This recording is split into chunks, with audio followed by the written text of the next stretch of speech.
Wake up the whole world. Now is the high time to awake out of sleep. Today I'm going to show you the seed of the new world order and also the mark of the beast that they already have. All they have to do is enforcing their law.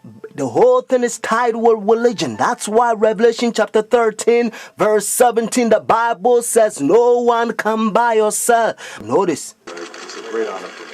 Thank you so much.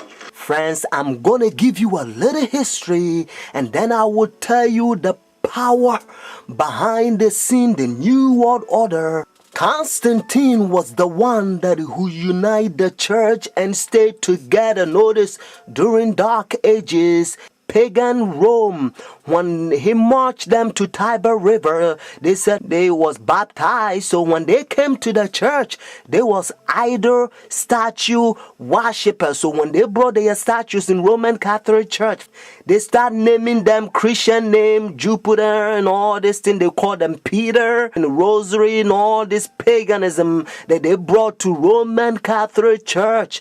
And some of the Christians they don't like, so they protest against. That's why they call them Protestants or Protestant. So they set up their Jesuit order during 1500. The reason they set their Jesuit order is to destroy the Christians that they protest against their paganism.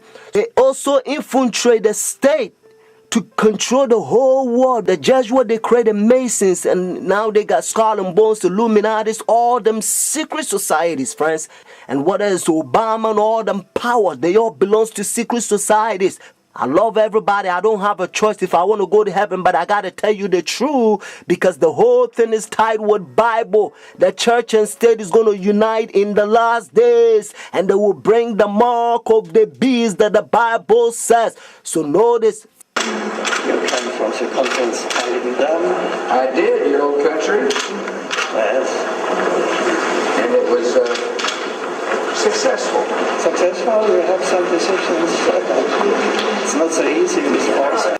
The Iraq War has been another foreign policy challenge, beginning with John Paul's papacy. Other foreign policy priorities for Benedict include pushing for peace in the Holy Land and decrying rising secularism in Europe. Also been quietly working to establish relations, something that was not possible during the last papacy, largely because of John Paul's role in the fall of communism in Poland. The Chinese obviously didn't want John Paul II running around China doing the same thing. Pope Benedict is not that kind of a threat to China. Most of the time, in places around the world, Vatican diplomats work outside the spotlight, where experts say they often have an advantage. Some question how much government leaders of today truly listen to what the Pope has to say. And that, observers say, is a moral authority that can't be measured by economic strength or military divisions. A moral authority Benedict hopes to draw upon when meeting with U.S. officials and speaking before the United Nations. I'm Kim Lawton in Washington. Now we can see a new world coming into view. A world in which there is a very real prospect of a new world order. Pope Benedict XVI is calling for a new world financial order. A document entitled Charity and Truth was released just hours before the G8 summit. friends, the Jesuit order, they also infiltrate every religion, especially Sunday churches. That's why Revelation chapter 17 called this power whore. Notice, the mother of harlot. Jesus Christ is the one who died for the whole world, and he's drawn everybody to himself. But this power, they don't want you to go to Jesus Christ. They want you to go to them and confess your sin to them.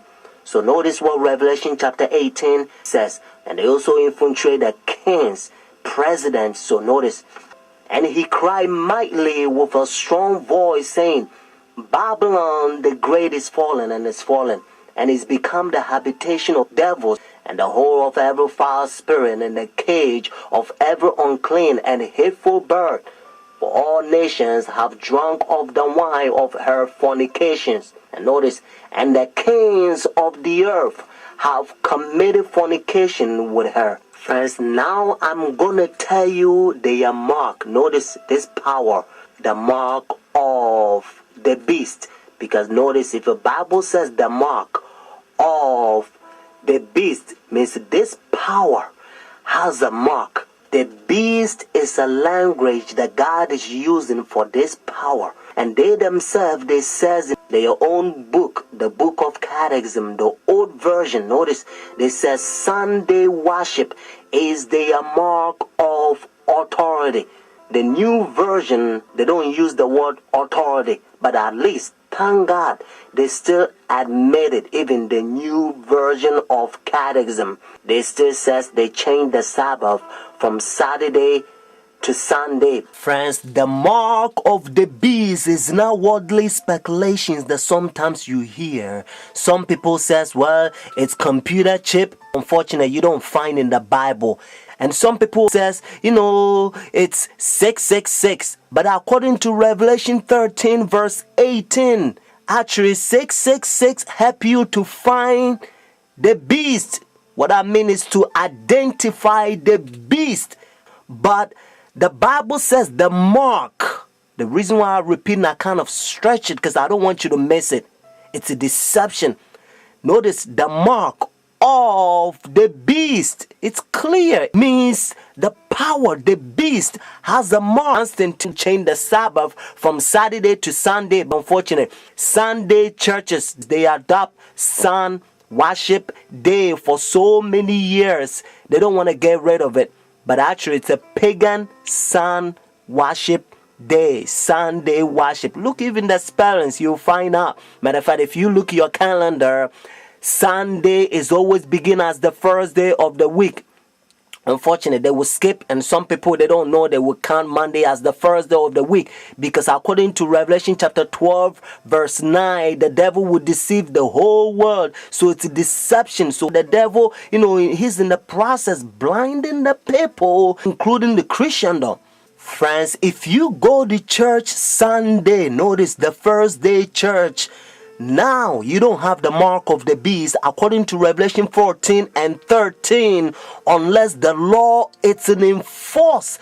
That's why now you hear different country, they try to forcing the people to not sell or do anything on Sunday because they try to enforce the law. But according to Bible, notice United States is the one who's going to cause the whole world to worship the beast. Their sun worship day means Sunday worship according to Revelation 13. So whenever United States enforce the law, then every country also going to enforce because they control the whole world. Every president on the Roman Catholic Church. When our founders declared a new order of the ages, they were acting on an ancient hope that is meant to be fulfilled. And now because they control every president in every country, they a new world order. So now they're using the president to sign up laws and all kinds of rules like gay and lesbian. And now they don't want you to talk about Bible. If you go to work, they don't want you to talk about Christ because, they say it's offended. They try to put the whole world in darkness. They don't want people to know the truth, just like what they did in dark ages. They remove Bible from people and they put people in darkness so that they can control them. That's what they're doing again. Notice what Bible says in Romans chapter 13 verse 11 to 12. And do this knowing the time that now is a high time to awake out of sleep. Now our salvation is nearer than when we first believed. The night is far spent, the day is at hand. Therefore let us cast off the work of darkness and let us put on the armor of light. The time you have spent to study Bible a year, now you have to do it couple months. It's time to pray more and talk less. Friends, Jesus Christ is coming for the church without spot or wrinkle. Watch this. When Nazi Germany attacked Britain in 1940, Winston Churchill called on his people to defend Christian civilization. Today, there is a new kind of battle in Britain, and Christianity is again at stake. Dale Hurd reports from London. The coronation of Queen Elizabeth. Like British monarchs before her, she promised to maintain the laws of God and the true profession of the gospel. But Britain today is at war with the gospel and with itself. Christians who try to be Christians in the workplace risk being demoted or fired, and the government continues to push an aggressive gay rights agenda while threatening to criminalize Christian speech and practice.